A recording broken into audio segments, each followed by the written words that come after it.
All right, y'all, what is going on? So y'all just saw the lift, and if you're here, this is the first video on this channel that has ever been posted. And really my goal is here, which is different than my main channel. I'll link that in the description as well for anybody who, just found this, right? I post fitness videos also that are more scripted, more highly edited on my main channel, and that's where most of my effort is going in. But here I really just want to document my thoughts, my present state when I'm making these videos, and hopefully the goal is in 3 years or so I can go back and look at these videos and see where my thought process is that got me to wherever I am in 3 years. Let's say I'm homeless under a bridge, right? I want to see, hopefully that's not the case, but I want to be able to see the thought process that got me there, see the inputs that got me that output. And let's say I'm in a situation, I continue to improve my life, right? I want to see what got me there, right? I want to be able to see that, and I want y'all to be able to see that as well, no matter where that is. Like, I want to either be a good example or a bad example. I'm trying to be a good one. But that all being said, right now, currently, I am a 21-year-old. I'm working on my fitness coaching business. I'm also working in ministry, working on just kind of writing, right? Working on a study guide over Matthew. And all that being said, I've got goals that most people would call more secular goals. Like these aren't necessarily, within all these things, I'm worried about my relationship with God. I'm concerned about how I'm bearing his image, but these aren't goals like, oh, I need to pass a seminary degree or something like that. They're rather more ambiguous as it goes to my relationship with God, which is totally fine, right? Like you have to, I think having goals is totally great, and it matters, right? Like, I'm a man that wants to provide for his family one day, and in the same way that Jesus had an occupation, he was a carpenter, right? But he was obviously, despite being a carpenter, he was the greatest minister of all time, clearly. And that's the greatest advocate for the kingdom of God, despite being a carpenter. And I think that for me, as an online fitness coach and a student, right, I can try and be that same way inside of my profession, inside of my social media, inside the videos I make. So that all being said, the big thing I want to talk about today is goals and setting them as a Christian and how to go about them, because I feel like I've learned a lot in my past. In my whole tenure, I've been following or attempting to follow Christ for about 5 years now. And in high school, a lot of rocky ups and downs. To name a few, like I started drinking a bunch when I was in high school, and that was just really, really poor for my relationship with Christ. And I just started living for the world a ton, and it just sucked. It was not good at all. But that all being said, I've learned a lot, and I've always been someone, I've known I have ambition for a long time. I watched this reel the other day, and it was like, almost every kid is born with some innate belief that they are different, that they were put here for a reason, right? But for so many people, it fizzles out over time. At some point, usually in high school, usually early college, that belief leaves, and then you see yourself more as just a part of the masses. You see yourself as no different. There's no unique ability inside yourself. But there's a small minority of people that continue to believe that they were put here by God for a specific, unique purpose, and that they are capable of anything. And I've been through parts of my life where that got pretty close. That fire, that ember got pretty close to burning out. But something I've been very, very grateful is that despite, I haven't achieved anything crazy in my life, I feel like that fire is still there. I still believe, just like every Christian should, I still have that fundamental belief that I was put here by God for a purpose, and that anything that is with him, anything that I involve him in, it can be achieved. There's nothing that isn't possible, right? And that's not by my own will. That's by the grace of God. That's by the infinite strength of God that created this universe, right? Like, if he can go and create trees and wind that's actively blowing all around the world, and just stuff that shows intelligent design beyond anything a human ever could construct, he can for sure will some things in my life that advance his kingdom, and he wants us to do that, right? So that all being said, I believe it's very important for Christians to have strong, large, ambitious goals. And in the same way that Jesus was a carpenter, right? Like I gave that example. I believe that I've recorded this video a few times, and I can't remember if I talked about the Jesus being a carpenter example in here, so I'm really gonna hope that I did. But that all being said, Jesus was a carpenter, right? And I want to be an online fitness coach. I want that to be my career by the time I graduate college. And I can do that in a way that honors God. I can do that in a way that fulfills me, right? Like that goal itself of making that my full-time occupation, what I'm putting so much time, energy, and effort into, the big thing I'm worried about right now is not letting that consume me. It's not letting that take over my life, take over my brain, over God. It's to, in Matthew 6:33, like I feel like everybody knows what anxiety is, or knows what it feels like to some degree, right? Like you may not have diagnosed anxiety, but you know what that feeling of anxiousness feels like. I know I for sure do, and I'm a pretty, in general, not anxious person. That exists no matter what. If you are living on your own accord, if you are living without God. And I believe that is exactly why in Matthew 6:33 he tells us, seek first his kingdom and all these things will be added unto you, meaning clothes, shelter, money, provision for your family, all those things will be added unto you. So I think that's why it's so important in your career to pursue God alongside with it in whatever you are, the same way Jesus did as a carpenter. To backtrack a little bit, I got onto a little bit of a tangent there and just started flowing with whatever was popping in my brain.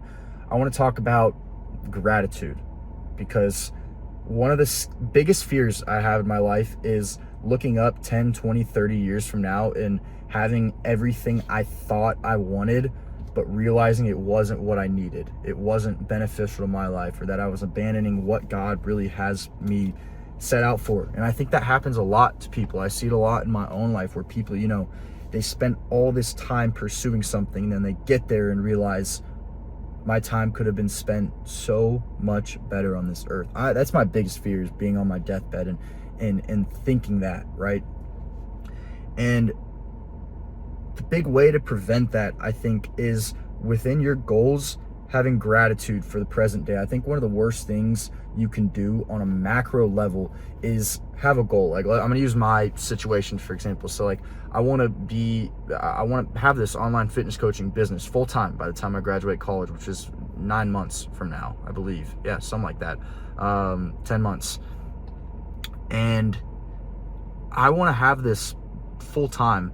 And on one end, I'm offered the option to just fully disband everything in my life. Everybody I know, everybody I love, my relationship with God, everything I put my time in that means something to me, I am offered that opportunity to disband it and pursue that goal with everything I have. And part of me gets that desire, right? Like I'm very confident in my ability that if I want something, I can achieve it. Like name the craziest things. Like I genuinely believe right now, if I started trying to pitch, I could go get in the major leagues after 4 or 5 years. I've got delusional tendencies, and in a good way. I think that's a good thing to have that. But that being said, I believe that I could succeed if I threw all my eggs in that basket. But the problem is that really worth it? Is that going to make me happy? So how do I, and I think the answer is no. I don't think that's a good thing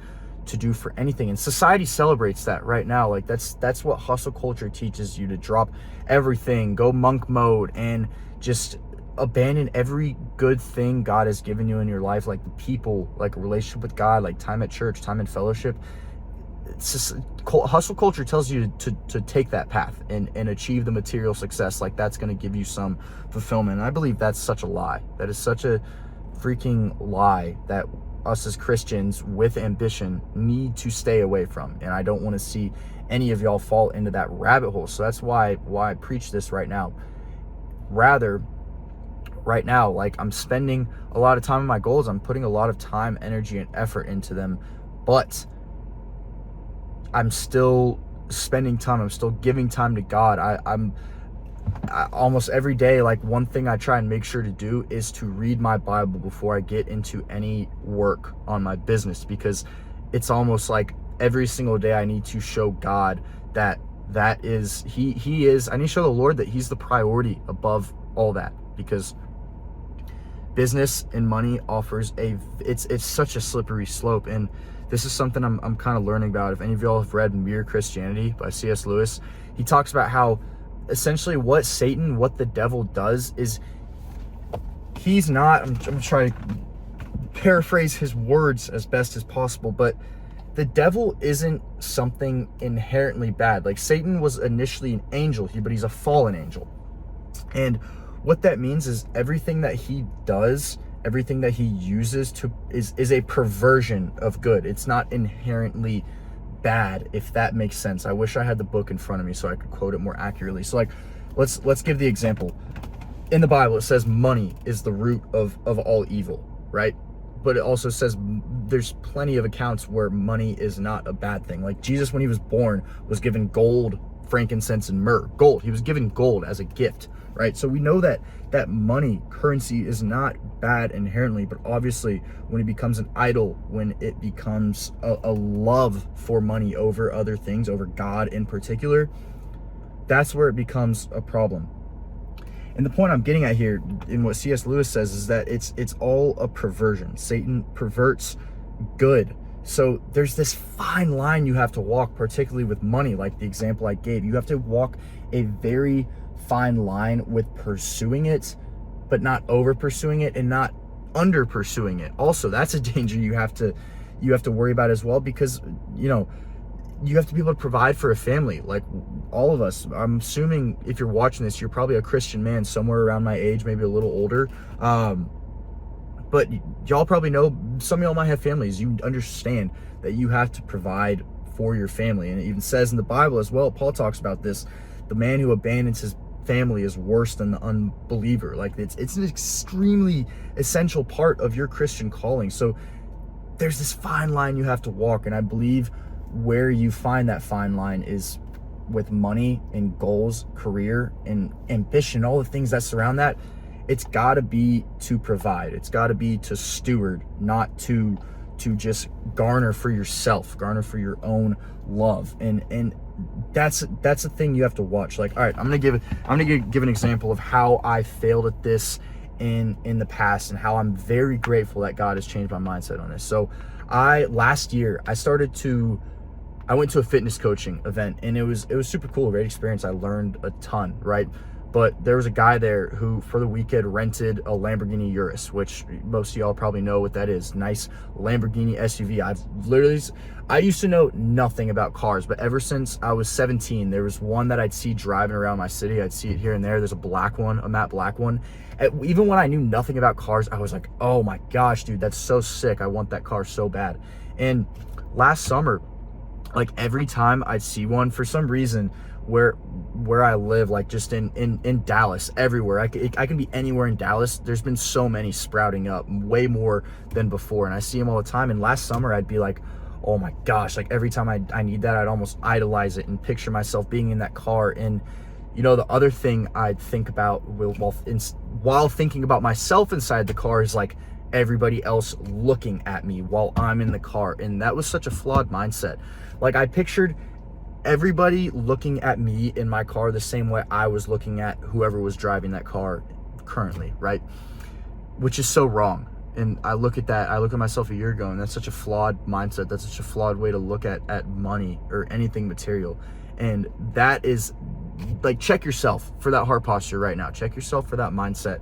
That is what we need to avoid as Christians with ambition. That's what we need to check ourselves for. And now, like, I kind of see those cars, and I hope this doesn't sound like I'm coming from a place of judgment, but I see those cars and it doesn't really faze my mind anymore, but rather I hope and pray to God that person doesn't have that same mindset that I did a year ago. I hope that they, you know, don't live this whole life where they pursue something. They've been pursuing money, and they have status alongside with it, and they're just sitting there on their deathbed, and they're like, what was all that worth? And then even worse, you get into eternity, and I don't like hell fear mongering, but that's a way worse reality than anything on this earth has to offer.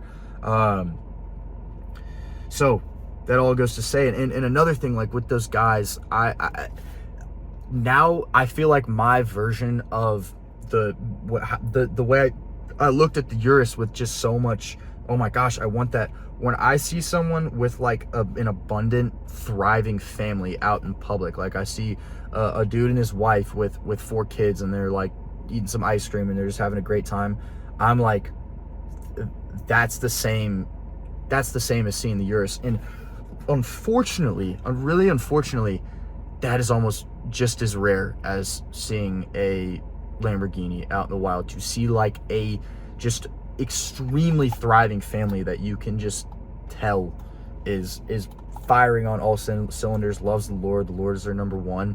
It's obviously not as rare. Like, you can find them out in public, but the family unit's declining. Divorce is on such a massive upswing, and just our world's twisted. Our world is very, very twisted, and the enemy is prowling, trying to pervert good, and that's something we have to be aware of. So I was kind of all over the place. This was more so for me to just get, I hope y'all found some value out of hearing kind of my word vomit of thoughts. Yeah, I'm gonna be posting on here pretty frequently, posting a workout, showing y'all some stuff. I might be talking about lifting, I might be talking about diet advice. I'm gonna talk about literally anything that's on my mind on here. So if you found this interesting, if you found some value out of this, drop a like, drop a sub. I really appreciate y'all for watching to the end, and God bless.